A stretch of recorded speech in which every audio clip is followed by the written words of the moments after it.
Hello, my name is Charles Vanderpool, and I'm the editor-in-chief of the Apostolic Bible Polyglot. APB is it's known in various software sites online. We'll call it the Apostolic Bible for short. What makes the Apostolic Bible Polyglot, or the Apostolic Bible, different than other Bibles? There's so many Bibles out there. Well, the main thing is it's not a vernacular only Bible. That is, it's not a English only, such as a King James, New King James, NIV, New American Standard. All of these Bibles are only in English. The Apostolic Bible is a numerically coded Greek-English interlinear Greek Old and New Testament Bible. Now, what we mean by numerically coded, it's that it has numbers above every Greek word.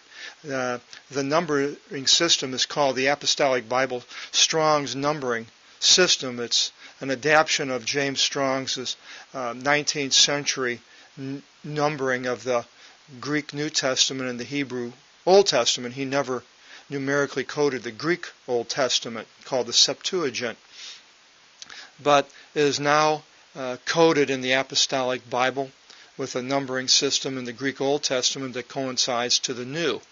And also it coincides with a lexical concordance of the Apostolic Bible that lists every instance, book, chapter, and verse of every Greek word except proper nouns.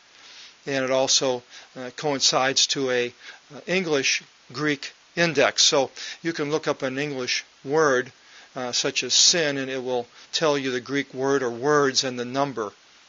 And it also coincides with a analytical lexicon that parses every Greek word, but the analytical lexicon is not completely alphabetical. It's numerical first, an AB Strong number.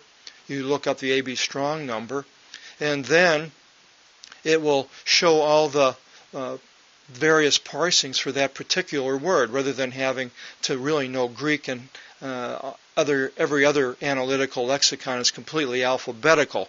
So in the past tense it may be starting with a epsilon, and more or less like our English, if you look for go in the dictionary, it'll have past tense went, but the went would, if it was all alphabetical, would be at the end of the book, but not in the analytical lexicon. We'll go through that more when we get to the analytical lexicon.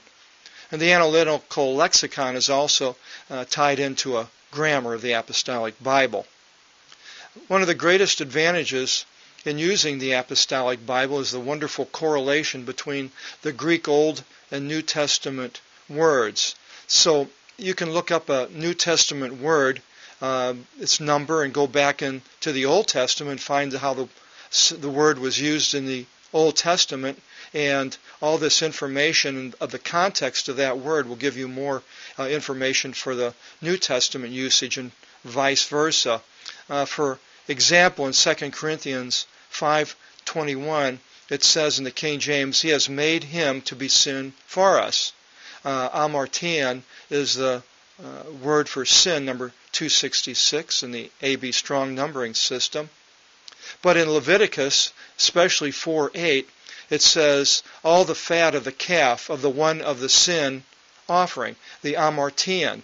In the offering in the Apostolic Bible is italics. It's really the one for the sin, but it's obvious from the context that it's talking about animals for sin offerings. The animal didn't sin. And the same with in the New Testament usage, you can see that he hath made him to be a sin offering for us. Makes much more sense than him becoming sin. And so with the introduction here, giving this information, we're also going to be going through different various seminars, introductory seminars, following pretty much our introduction PDF that can be found on our website, apostolicbible.com, apostolicbible.com. And some of this information will be furnished in the comments section on YouTube. And so a lot of this can be found on our website.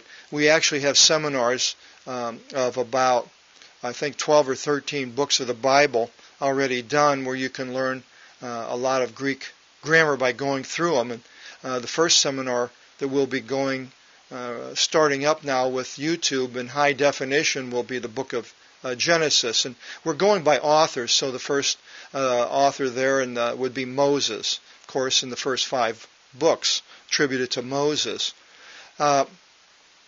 The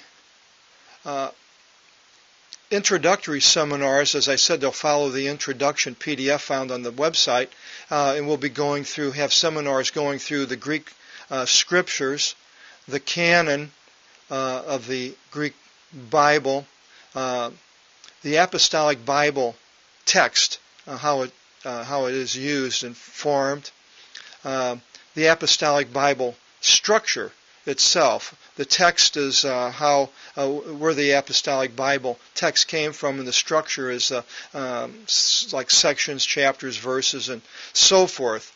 Then there will be a seminar on the lexical concordance, and a seminar on the English Greek index of the Bible, a seminar on the analytical lexicon and the grammar, and a seminar on the pronunciation of the Greek alphabet, which actually is already done. It can be found on our website as the other video seminars I mentioned, although they're not in high definition, nor are they available on YouTube.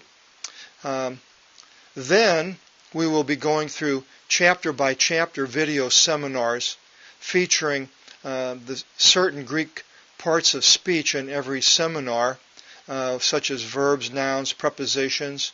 And then we'll also feature a Greek word and explain its usage in both testaments, more of a key word for that chapter.